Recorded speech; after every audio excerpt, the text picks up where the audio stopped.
Aujourd'hui, je te propose 3 leçons qui, une fois intégrées, devraient pouvoir t'aider à perdre du poids durablement. La perte de poids, c'est pas juste une question de poids sur la balance qui chute, de mensuration qui diminue, c'est avant tout presque un changement d'identité. Notamment si on souhaite maintenir ce physique sur le long terme et non pas juste de façon temporaire. Comment pourriez-vous être exactement la même personne avec, on va dire, 10 kilos en moins? Alors bien sûr, je mets à part les situations telles que la grossesse par exemple, un accident physique ou tout simplement un accident de la vie, un coup dur quoi. Parce que clairement on n'est pas tous égaux face à la vie, donc ça je l'entends bien. Mais si on met ça de côté, il faut quand même bien reconnaître que nos habitudes, nos choix ont clairement mené au physique qu'on a aujourd'hui, et peut-être en fait le physique qu'on tente de fuir aujourd'hui.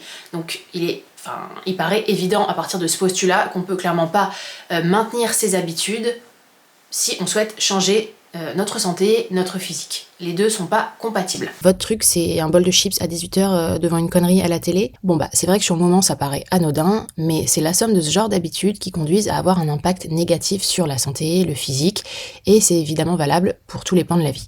On obtient ce qu'on répète au quotidien, et en partant de ce principe-là, on réalise rapidement que si on veut un changement visuel sur notre santé, notre forme ou notre physique, certaines choses de notre vie actuelle vont devoir changer durablement.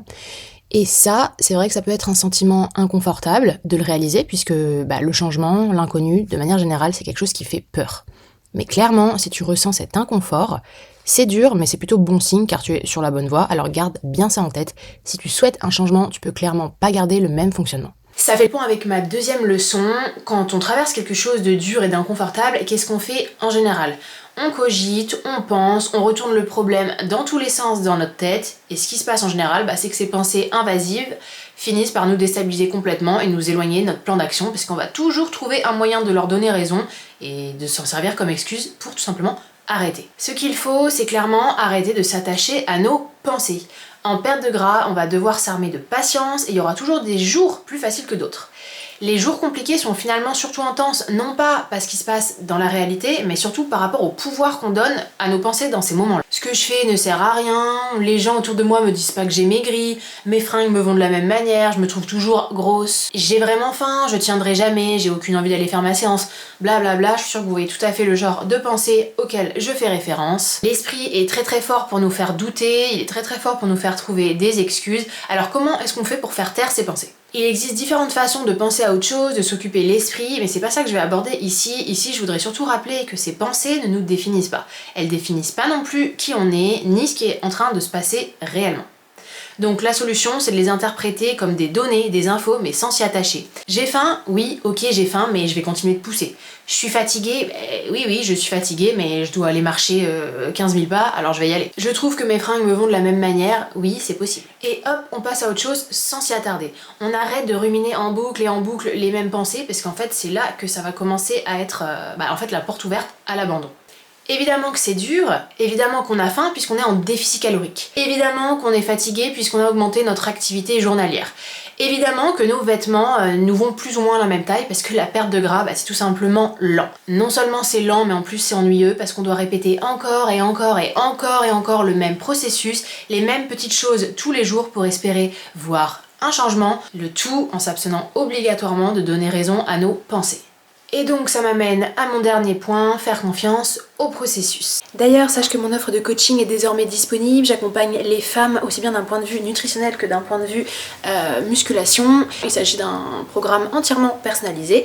Et si le genre de sujet que j'aborde dans cette vidéo t'interpelle, sache que c'est tout à fait le genre de sujet que j'aborde avec mes clientes, puisque tu l'auras sûrement compris, mais je ne vois pas ça comme un simple changement physique ou esthétique, mais clairement un changement dans sa globalité. Donc si ça t'intéresse de travailler avec moi, tous les liens seront en barre d'infos. La perte de gras, c'est un vrai cheminement personnel, car on se fait face à soi-même chaque jour.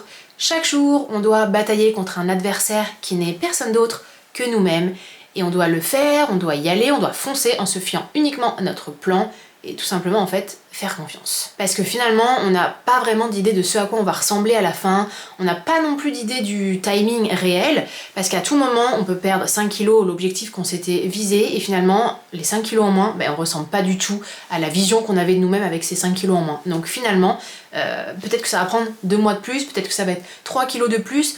Enfin voilà, en fait clairement on ne sait pas à quoi s'attendre, mais si on ne tente pas, si on n'essaie pas de le faire, on ne saura jamais réellement à quoi on peut ressembler. on saura pas en fait ce qu'il y a sous le capot en enlevant quelques couches de gras. En fait, faut se rappeler que personne trouve ça facile, personne trouve que ça va suffisamment vite. Et il faut faire avec et quand même tenter le coup.